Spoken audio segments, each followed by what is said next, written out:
Welcome to the Rim Break Rodeo. We hope this video helps. In this video, I will show you how to make amazing oatmeal cookies without flour.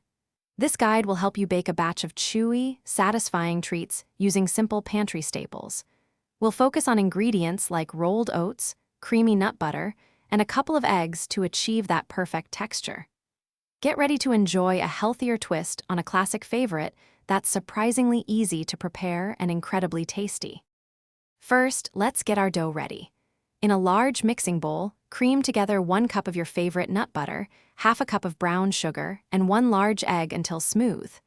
Then, gently fold in 2 cups of rolled oats, 1 teaspoon of baking soda, and 1/4 teaspoon of cinnamon. Mix until everything is just combined, being careful not to overmix the dough. This ensures a tender cookie. Now for the baking, preheat your oven to 350 degrees Fahrenheit. Drop rounded tablespoons of dough onto a parchment-lined baking sheet, leaving about 2 inches between each cookie. Bake for 10 to 12 minutes, or until the edges are golden brown. Once baked, let them cool on the baking sheet for about 5 minutes before moving them to a wire rack to cool completely. This helps them set properly. Want to get creative? Feel free to add half a cup of chocolate chips, dried cranberries, or chopped walnuts to your dough for extra flavor and texture. These cookies are wonderfully versatile.